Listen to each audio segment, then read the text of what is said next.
Gearman Dude here on location, your roving tone reporter. We are at Music Gear Guys in Denver, Colorado, home of the Denver Broncos and not the Minnesota Vikings. But we're here to rock some low-end tones on the bass. That's right, bass players need love too.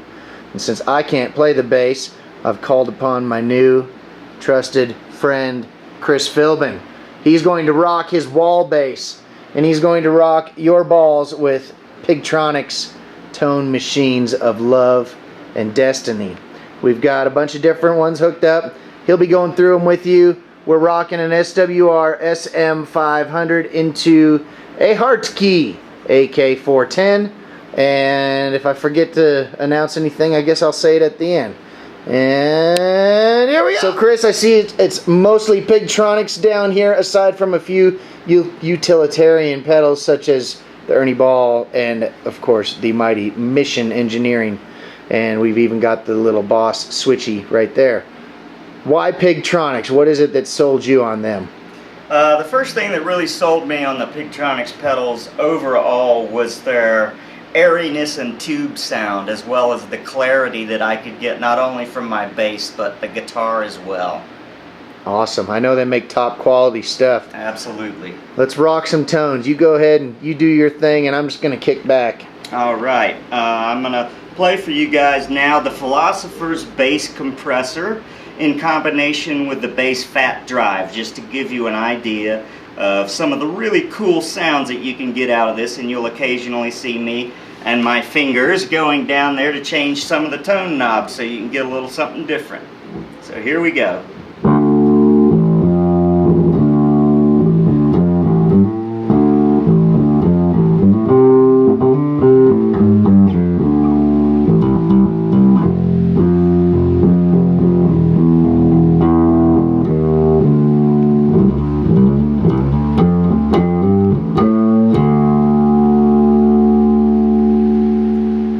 That's those two in combination. Now what I'm going to do is put in a little grit in the Philosopher's bass compressor.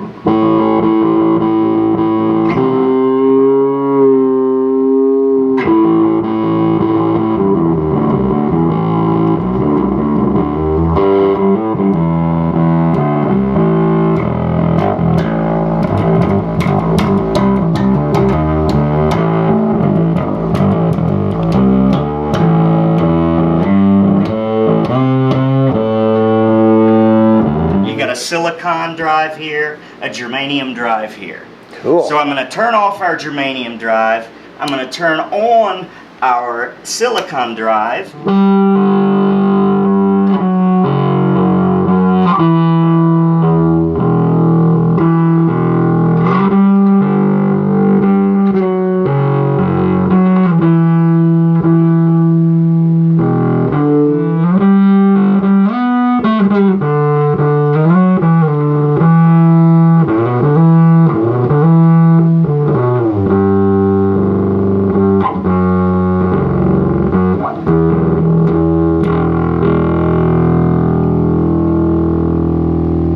Now you got to crank up that one, the silicon. Let's hear that thing just blasting out over the top.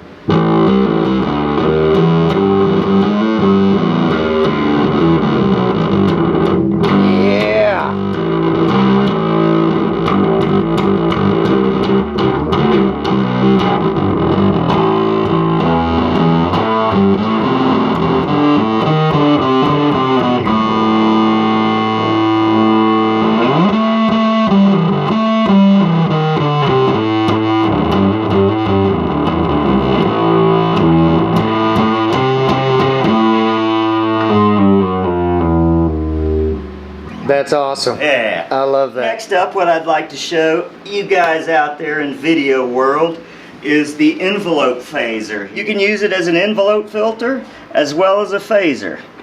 And it has a low frequency oscillator in it, which is killer, because you can put that low frequency oscillator on smooth, or you can have it as a low frequency oscillator typically runs, and turn it off so that you get more of a tick tick tick tick tick tick as opposed to a yeah yeah yeah yeah yeah yeah. Cool. So you will hear that in there. You can blend the low frequency oscillator with the envelope filter. It's simple as that. By doing that, you can change the speed. You can see the speed is moving more quickly here. You can set your depth and your center, as well as your sensitivity, which is how lightly do I need to touch the bass guitar before I'm going to get that funk sound to come out. Well said. Here we go. I'm going to keep on that Philosopher's bass compressor because I like it so much and it adds so nicely to the tone. We're going to do a little bit of envelope phasing and you can see what you think about it.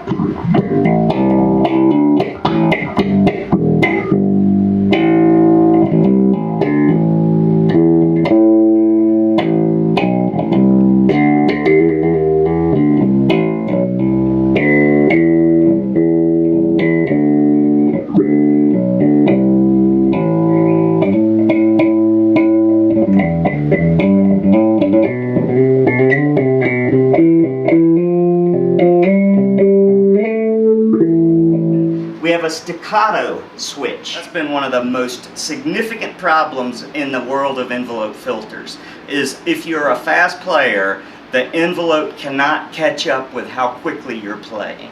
This thing takes care of that. You get a nice Pink Floyd type swell. And in fact,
frequency sweep move down instead of up.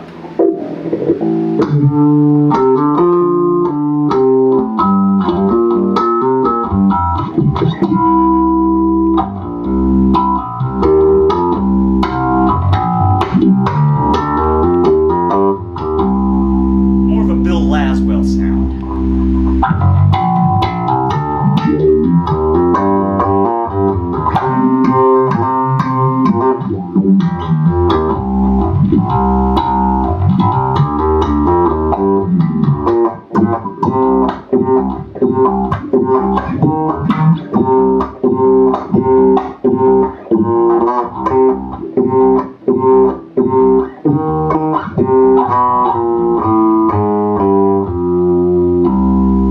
It's an infinity looper, and this baby is unreal. It allows you to do your classic Robert Fripp, Brian Eno, 1973 era loops at a fidelity that is simply unheard of. I have not heard a looper out there that sounds anywhere near as good as this infinity looper sounds.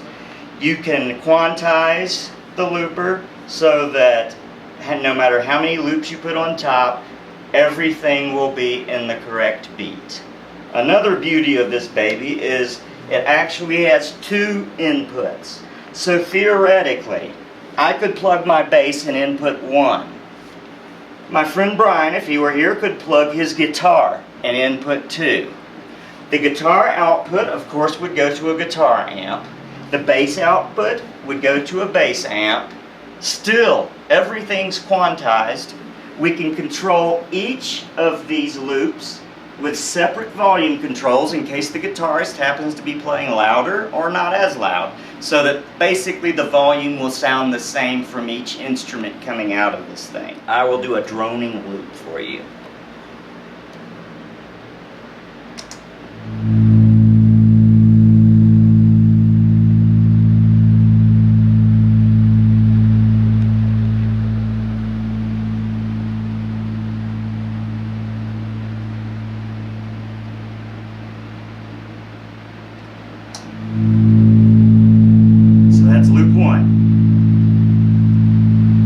set it for loop 2 and it will arm it, and I can start with a different note if I so choose.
Let's reverse loop 2 when it comes around the next round. All you gotta do is press A.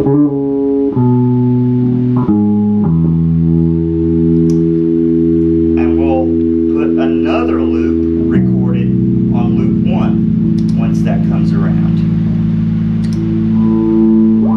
And there it is.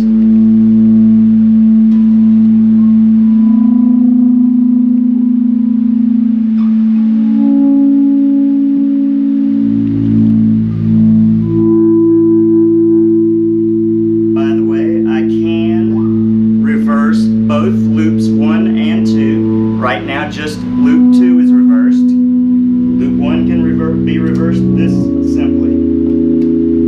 Now both will be reversed.